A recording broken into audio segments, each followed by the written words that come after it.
I wonder why people lost themselves when they kept on abandoning who they really are as a person.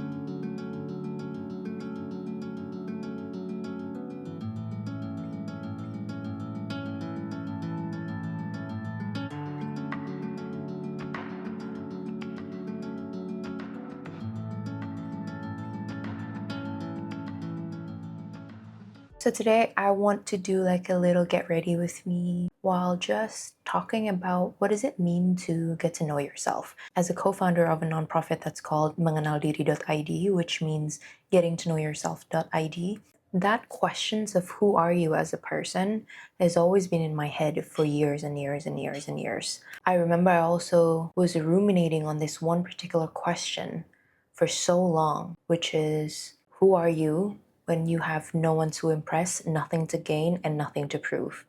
And to be honest, I actually still don't know the exact answer to that question, because sometimes I do know the answers, but then it changes. Sometimes I'm just using that question to anchor myself into who I am and why I'm doing certain things and why am I feeling a certain way and why do I behave a certain way. Anyways, I'm getting a little... Why is it so hard for me to multitask? I was supposed to get ready to go. What about you? I know it's like a particularly hard question to answer for a lot of people, but the thing is, you don't really have to know the answers right away. Go and have a think about it. You can ruminate on it. I always say that you don't have to figure everything out right away, but still, if you don't know the answer to a certain question, still ask yourself that questions and see what comes up. And if nothing comes out, then be curious about that too. I have been working in a mental health space for quite a while. When I say quite a while, it has been more than 5 years. And one of the things that is really helpful for myself and for my clients is to remind ourselves to always be curious rather than judgment towards oneself. Like, just be curious. Like, what is it about ourselves? But I think it's also, this can be a toxic loop as well, because I'm the type of person who likes to intellectualize things a lot. Because if I think, I don't have to feel, right? However, sometimes you have to stop thinking and let yourself feel, because that's the only way that you can process what you need to process in order for you to heal. And I think healing these days can be such a buzzword that people lost its meaning entirely. For me, is really to find myself again. Because when you are stressed, when you are in pain, when you have experienced trauma particularly, trauma really fragments you. Sometimes you're not in line with what you feel, what you think, and what you do. Your mind, body, and soul, your mind, heart, and your gut, it's just not aligned with each other. And the whole point about doing healing, if you go to therapy, is like, first, you have to be aware, right? In order for you to find yourself again, you have to be aware of what's really happening within your body. What do you notice? Because your body actually do communicate a lot of things if you truly listen to it. Your body is such an intelligent thing that will tell you what you need to know, as long as you're brave enough and courageous enough to actually listen. The tricky thing is, when you actually know yourself, sometimes the people that you love and you care about and who supports you and actually do care about you doesn't necessarily will understand you, or maybe would actually go against it. Because to me personally, I grew up performing most of my life. So putting on a mask to show people are fine, to fit in, to be accepted in society, I have to do certain things. I have to be a certain somebody. I have to say a certain things. And I'm so good at adapting myself. I'm so good at being okay. I'm so good with showing, hey, maybe this is who I am. Like, please accept me, right? That I convinced myself that that was who I was.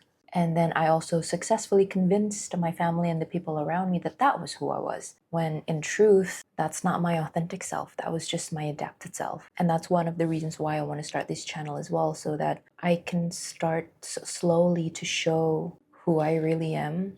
What am I like? What my thought process looks like. And that's why it's scary. Starting my own business and starting a YouTube channel, this is probably one of the biggest self-development journey I've ever been on, even though I have been in therapy for the past, I don't know, 10 years probably. I want to make space for my authentic selves to come out in this space, even in front of other people, in front of strangers, in front of people that I know, and still trust in myself that I am worthy, that I am loved, that it will be okay, that yes, people will judge me, but I don't think it will be as bad as I judge myself on like the quiet days. See, I kept forgetting that I have to do my makeup.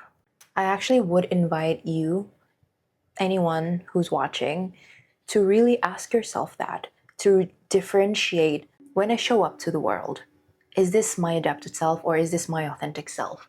And then not only know it, but actually feel it, feels what it feels like to be you. Feels and notice how your body reacts, how your nervous system communicates, which one feels safe, which one feels, or like, who are those people who made you feel safe enough to come out? Who made you feel like your opinion matters? The reasons I think why people should go onto this journey of working on themselves, right? And when I say working, it's not just going to therapy, because going to therapy is one thing, is one of the most useful modalities and tools and support that you can do to support you in this journey. But I've learned that the real healing happens in those quiet moments when you are with yourself, when you actually take notice and feel what you need to feel, not just hear, but the integrations between your mind, your heart, and your gut, and the people around you, and the environment, and your purpose. When everything integrates and align with each other, how does that feel like? What does that look like? And I wish we were taught this since we were younger, I wish we were taught to embrace who we are as a person. I wish the society is much more accepting and much more loving and much more compassionate. If each and every one of us learn how to be compassionate towards oneself, towards other people, and towards the world, imagine how much the world would become a better place if we start to do that. And the good news is we can start with ourselves, because honestly, being compassionate towards myself is one of the hardest thing that I've ever done. It's even harder than going through med school, for God's sake. It's even harder than being in the music industry since I was 11. It's even harder than being in a toxic relationship. Like, it's genuinely hard because there's so much resistance in myself, which is kind of celebrated by society, by the people around us. Because think of it this way, right? Self-abandonment and self-sacrifice is so rewarded by society. And no wonder why people lost themselves. People can't find themselves when they kept on abandoning who they really are as a person. And I know that it's not just a personal failing. I feel like it's a collective failure.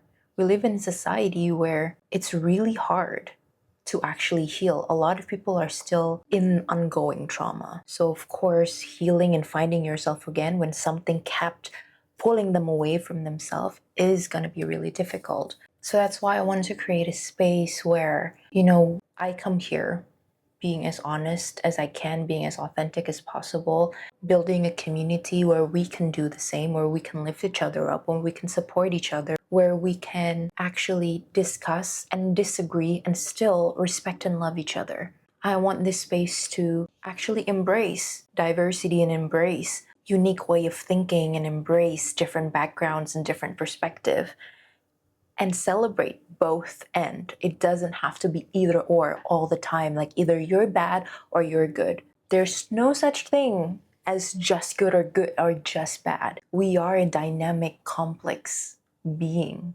And I'm sure each and every one of us can learn so much from each other if we just be curious rather than judging, whether it is other people or ourselves. You have to be critical in consuming things these days in social media, especially with the rise of AI, and people kept telling you who you are, what type of personality you have, what kind of person you are. Take this quiz, do this thing, try this modality.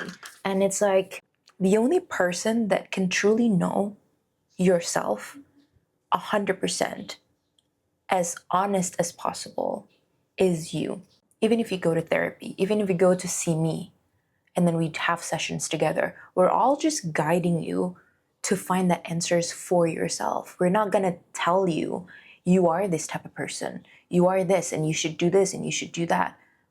No, because I am my own person, and you are your own person. And I may be the expert on something, but you are always the expert of your own experience. That's your superpower. Whenever people are trying to tell us what we should feel, what we should do, or who we are, we can just like, shh. Thank you. It's good that you have an opinion. It's good that you care. It's good that you're observant. But I can also be the one who decide who I am. Who am I gonna be? What kind of person I want to show up in the world? What I actually feel. Because my feelings are always real. My thoughts can mislead me a lot of the times.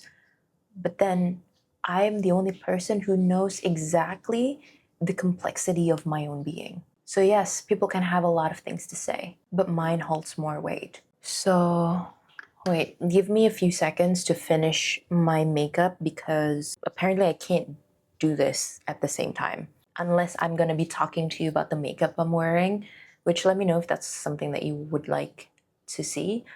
Or I just focus on being there with you and being present in the conversation. So give me a few moments.